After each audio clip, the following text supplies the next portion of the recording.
Bienvenidos a otro Versos de la Biblia y bueno, en esta semana quería hablar sobre paternidad versus orfandad. Cuando hablamos de paternidad, obviamente sabemos que hay un padre y un padre presente, y cuando se habla de orfandad es porque el padre no está presente, está ausente. Y reflexionando en esto para poder compartir con ustedes la palabra de Dios, meditaba y decía, ¿no?, que nosotros tenemos un Padre celestial que es nuestro Dios. Y Él es un Padre presente y un Padre full time. Él está todo el tiempo con nosotros y quiere estar con nosotros, nos busca, anhela a sus hijos. Por eso cuando meditaba en la palabra orfandad, ahí pensaba que la orfandad no viene por Él, sino que viene por nosotros. No es que Él es un Padre ausente, sino que somos nosotros sus hijos los que nos alejamos y provocamos esa orfandad.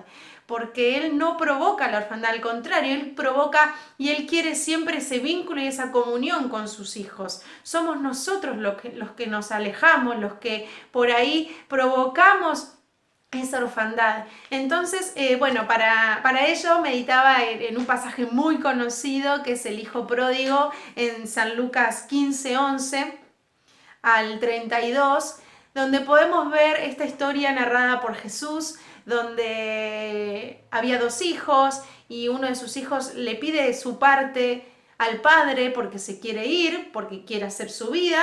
Entonces el padre se lo da.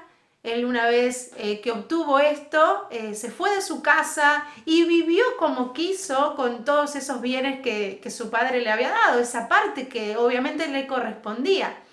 Y vemos que su vida lejos de la casa de su padre, lejos de ese vínculo, de esa paternidad, no le fue muy buena, no le fue muy bien porque sufrió.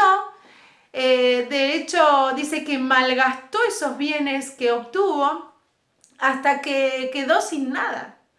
Al quedar sin nada y al estar en un lugar quizás no esperado por él, no imaginado, porque poniéndome en su lugar, poder llegar a estar con esos animales allí y desear comer la comida de los cerdos, yo creo que él jamás había pensado que iba a llegar a, a esa situación, a ese momento límite. Pero sin embargo, llegó y fue esa situación límite donde a él lo hizo reaccionar y volver en sí y pensar, ¿no?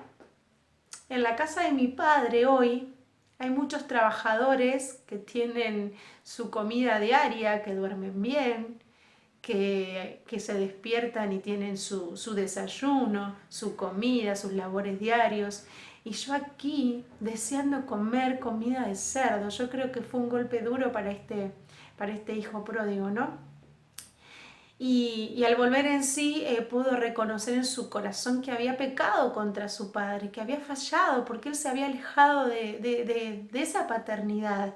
Yo creo que en este relato, cuando habla del padre, la figura de este papá súper presente, un papá bondadoso, misericordioso, porque luego dice que cuando este hijo decidió volver, el padre lo vio de lejos y fue movido a misericordia.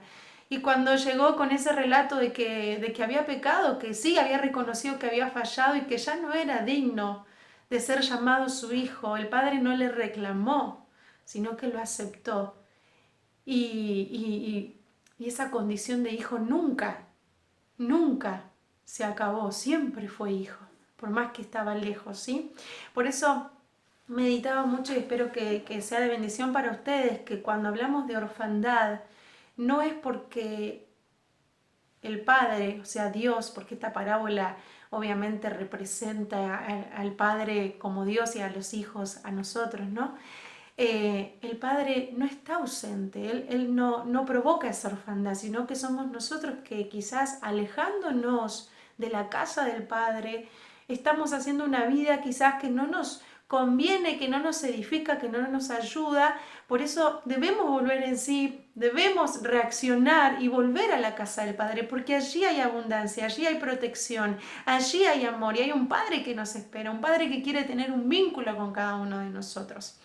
Entonces, esto de la orfandad, digo, ¿por qué queremos muchas veces nosotros estar en la nuestra, manejarnos por nuestra propia prudencia, por nuestra propia opinión y hacer lo que nosotros queremos y no hacer la voluntad del Padre, ¿no?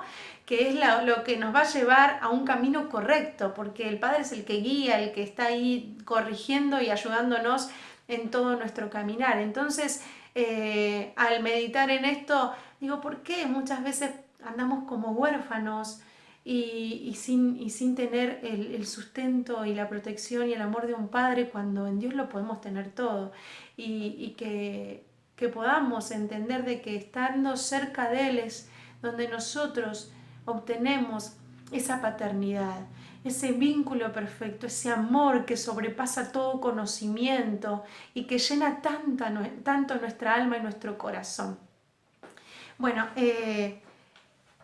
mirando este pasaje, repasándolo para poder hacer este video de paternidad versus orfandad, la figura del padre yo creo que es lo más importante y quería rescatar cuatro puntos, ¿no?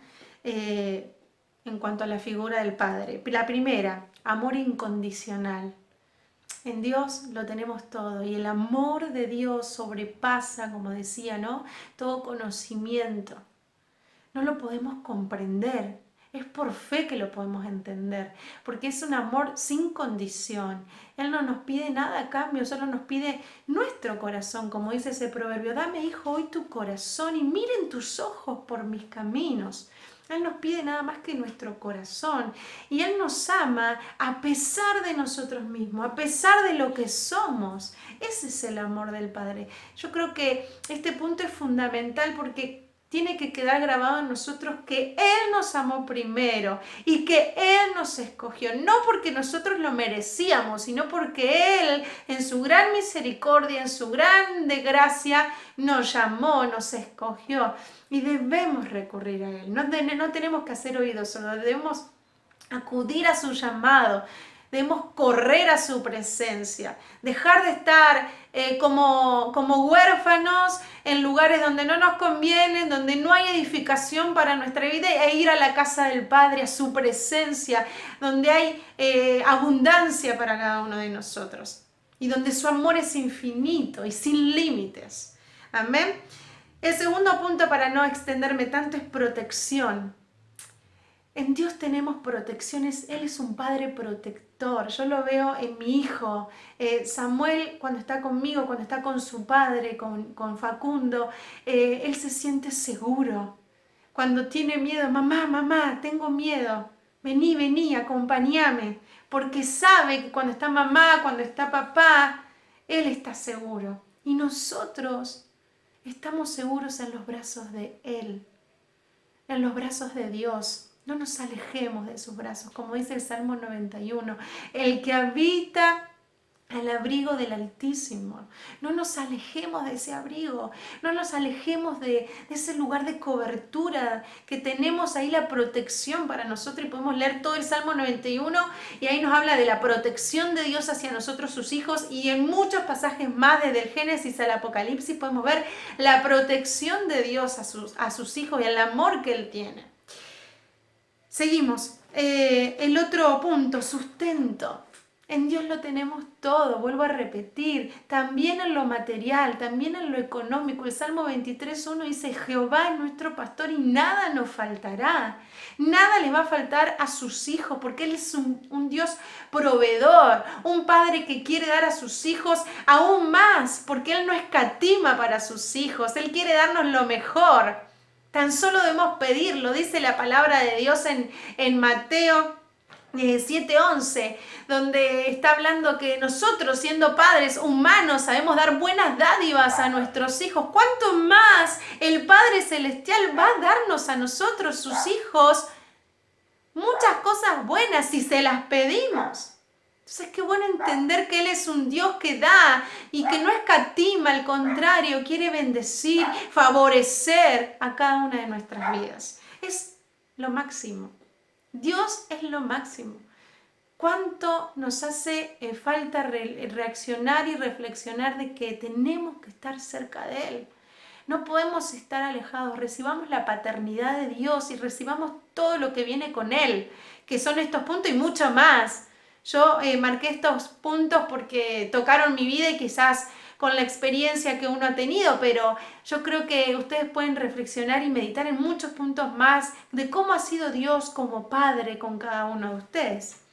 El último punto, corrección, y algo importante también, además del amor, de la protección, del sustento, de la providencia que Él nos da, la corrección. El Padre que ama corrige, y así es Dios con nosotros, porque Él nos corrige, Él nos encamina. Yo cuando estoy con Samuel y veo que algo él hace mal, lo corrijo. Entonces le digo, no Samuel, así no te conviene.